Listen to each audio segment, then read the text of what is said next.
Hello everyone, a warm welcome to Growth Club. In this video, we are going to talk about 5 reasons why we can save money. So there will be 5 sections to this video. You're free to select one of these if you feel like I have an idea about the area that I discuss. And if you know more areas, if you know more insights about saving money, please do let us know in the comment section below. So before I go into the detail, let me request all of you to subscribe to Growth Club so that when I upload a video like this, you'll be able to receive a notification. Don't forget to press the bell icon too. So let's jump into the video. What is the first area? The first area which leads to savings is having a financial goal. What are some financial goals? The first financial goal that we all need to have is an emergency fund. What is an emergency fund? Emergency fund is a fund which comes into play when we lose our source of income. Let's say we are going to lose our job and we are going to lose our income sources. In that scenario, there will be no funds for you for the survival. In that case, your fund, beg your pardon, your emergency fund comes into play, and then it will help you to have a comfort during the short run till you settle your income sources, till you find a job or till you get another income source. So, what are some other financial goals that you can have? Maybe a debt repayment plan. If you have some loans, you need to have a plan to pay off your debts as well. Basically, it is said that you need to have a plan to pay off your high interest paying loans first. What are other financial goals? You can always have a financial goal for a happy retirement. You can build a fund for your retirement. You can build a fund for your child's higher education. Or else you can have a financial goal to have a nice vacation as well. So these are some financial goals. Now, when you have a financial goal, you will have some ignition for you to save some money. A goal is vital for anything, not only to save money, for us to have a successful career, for us to run a successful business, we always need to have a goal. So, when it comes to savings as well, we need to have some financial goals. If you are not having a financial goal, it's high time that you are working on it. Write down the financial goals that you want. That is the first thing. The second area is lack of budgeting skills. Now, please comment in the section. Please comment in the comment section if you are having a budget monthly. If you are preparing a budget monthly, budgeting is a skill. First of all, you need to have a budget. Before you work on budgeting skills, you need to have a budget. So, when you prepare a budget, you will know the areas that you can work on.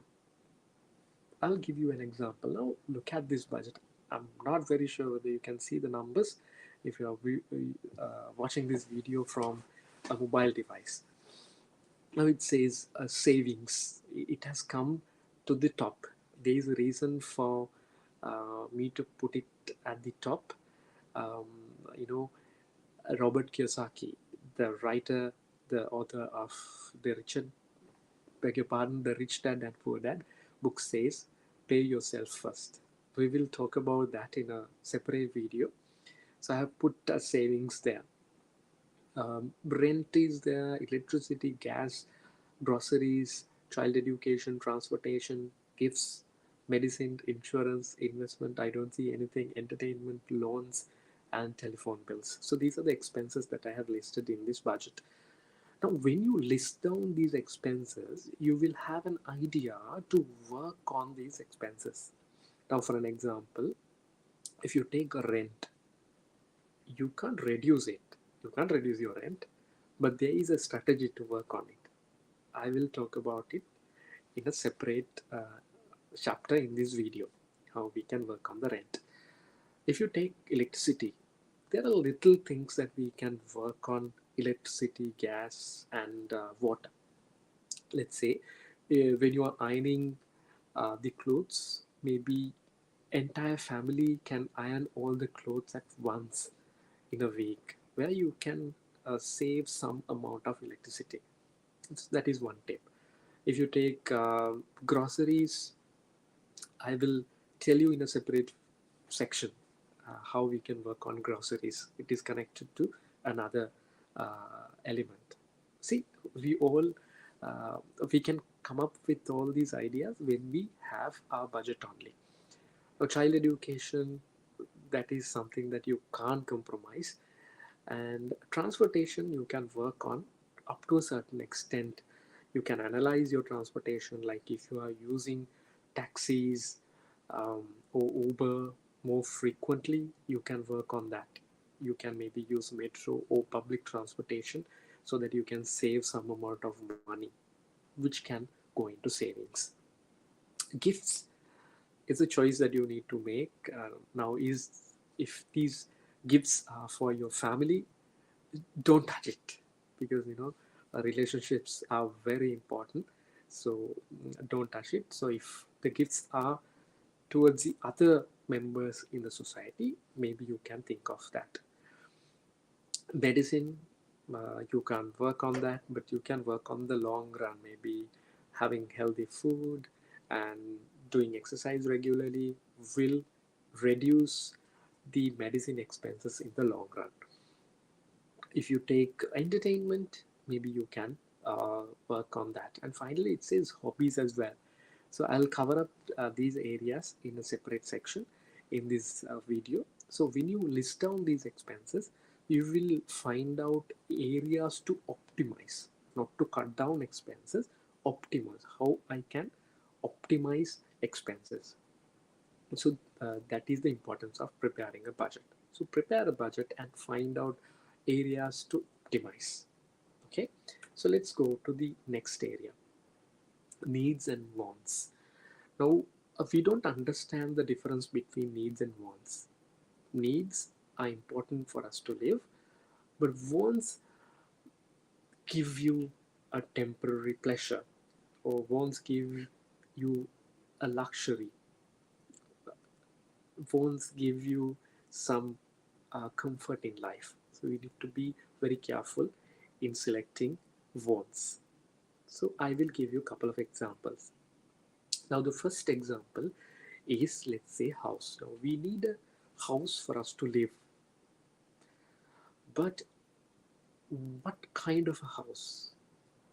What is the type of house that I'm going to select? Is it a studio, one bedroom, two bedroom? Is it a villa? Is it in a metropolitan area? So these things decide the amount that you are going to pay for your house if you're staying on rent. Let's say, for an example, you are living in a metropolitan area in a 3-bedroom apartment.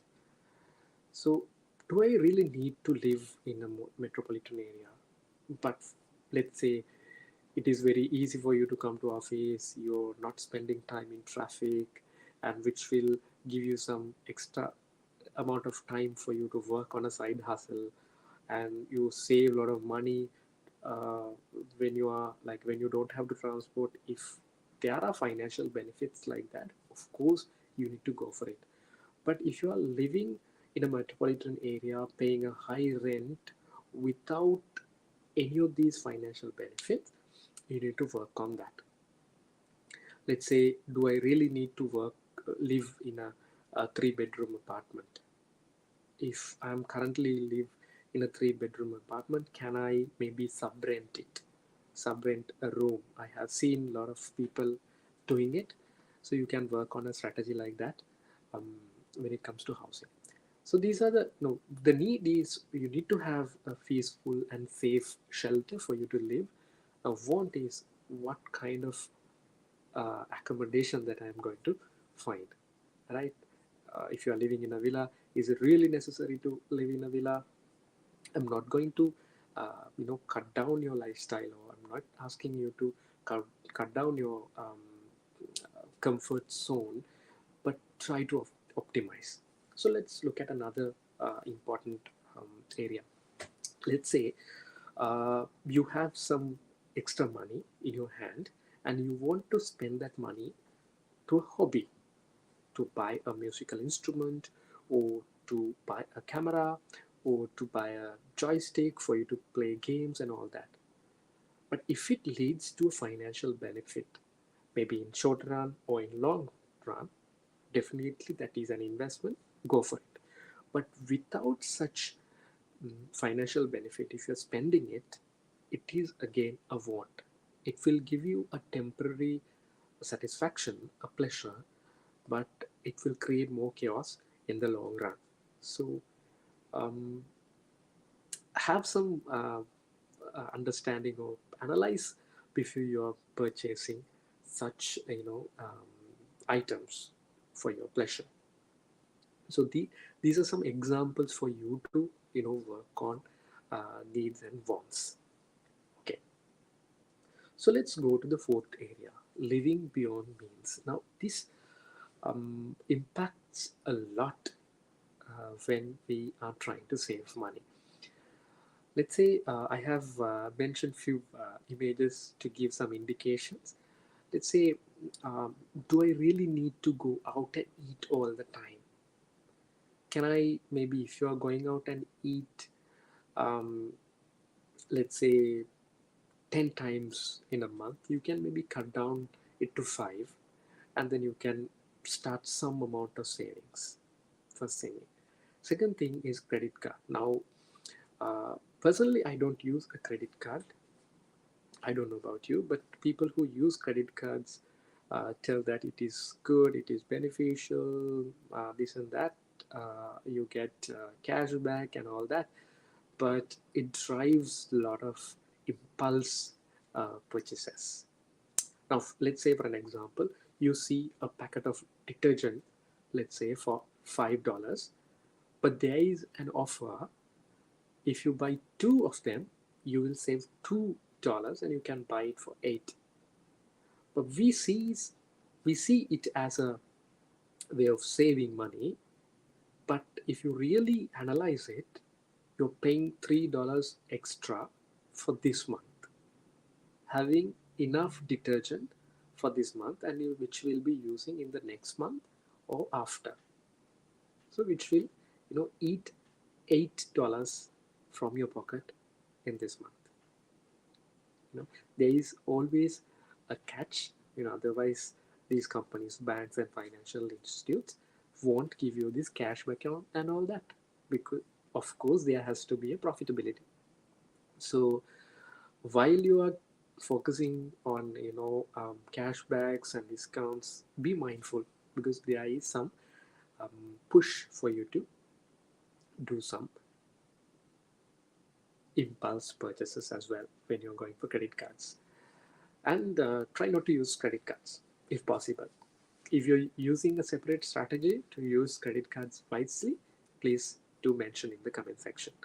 Okay, the other area is overrated coffees. Why should I go to a coffee shop and have a coffee when you have the same coffee at the office, when you have a coffee machine at office? If you're meeting clients at a coffee shop, if it leads to financial benefits, go for it. No doubt about it. But you're going to a coffee shop, high rated, you're paying money for high rated coffees, and you don't have savings, means there is something to work on. The other thing is designer brands. You're going after designer brands. When next iPhone comes, you go and buy it. Think twice. All right.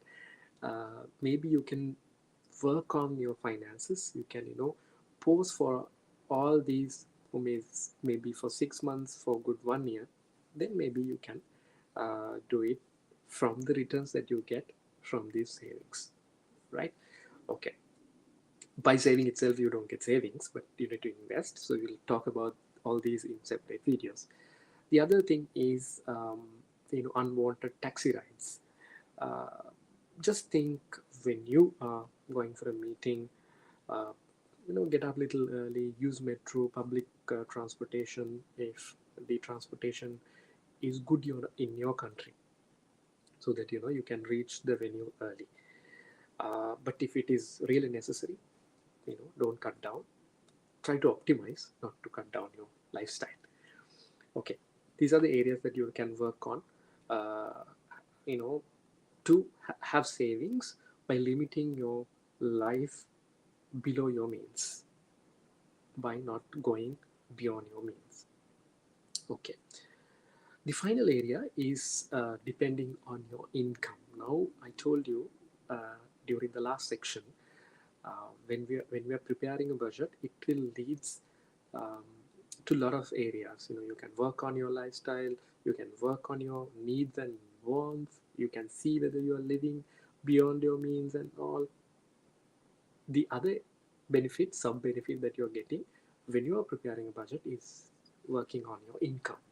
Now, if you are depending on one income source, definitely you can't save money. In that situation, you can ask for a pay rise, you can work extra hours. If your performance are attached to a sales of units or something like that, you can focus on selling more items.